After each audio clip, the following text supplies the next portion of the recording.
Hi mga guys, it's me again, your estudyanteng tamboy.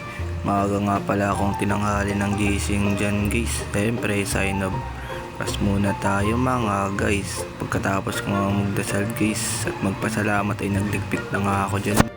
Pagkatapos ay pumunta nga muna ako sa CR para tingnan yung mukha ko at napakahaba na ng buhok ko nga guys. Tapos nga dyan ay nagluto na din ako. Dalawang takal nga lang kasi dalawa lang kami ng pamangkin ko mga guys. Pagkatapos nga dyan ay hinugasan ko na din at isinalang ko na mga guys. Kinuha ko na din yung equipment ko pang exercise natin mga guys para lumakas yung immune system natin. Ayan, tamang exercise lang, hila-hila. Malakas ng katawan kasi magma-medical na ako sa Friday guys. Sana makapasa ako. Yung tamang inat. Tapos nga nun guys ay nag-push up na din ako 10 beses lang mga guys. Pagkatapos ko nga palang mag-exercise, ginising ko yung pamangkin ko para mag-almasal kami mga guys. Ayan, kain po tayo bugs. Maligam-gam nga lang dyan yung panula ko guys. At pagkatapos lumabas na din ako para kumuha ng mga damit na aking tutupiin. Nagtupi pala muna ako dyan ng mga damit at shirt namin mga guys. Pagkatapos ay nilagay ko na din to sa lagayan.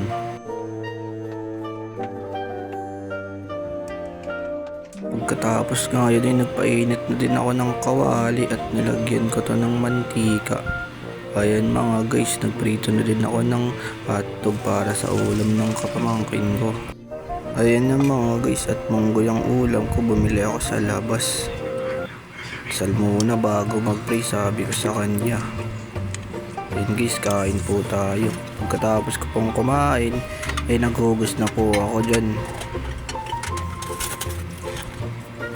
Pagkatapos mga guys, ay nakabihis na yung pamangkin ko. Guys, natin ako sa pamangkin ko.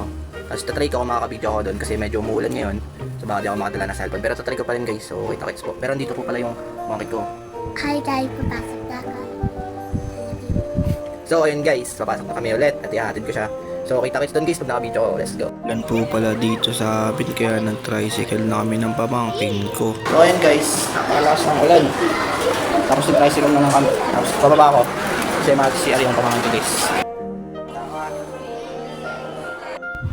Pagka-uwi ko nga agad-agad kong inayos yung washing namin guys kasi maglalaba po ako.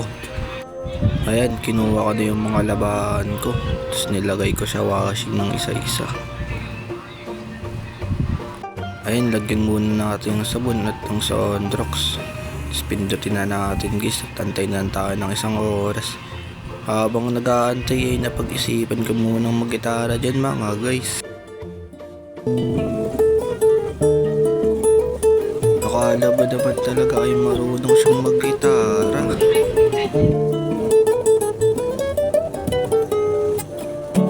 Pagkatapos nga niyan ay inaangar ko na nga pala yung mga damit namin at sa pamangkin ko tsaka kay kuya. Ayan mga guys, tsaka nagmerienda na din ako. Ayan na mga guys, may pamerienda pa yung isang tambay. Sumasayaw pa.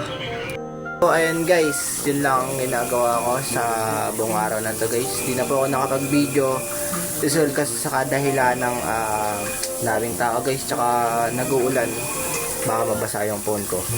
So guys, shoutout nga pala sa ate ko, ayan, tsaka sa pinsan ko guys, yan din po siya. Tsaka follow nyo din yung ano ko guys, page ko guys, yan, talagay ko na po sa screen. Yun. So guys, thank you sa lahat and enjoy and support me guys. Sana supportahan nyo ako. And then good luck sa journey nyo guys. At see you ulit tomorrow guys. Bye.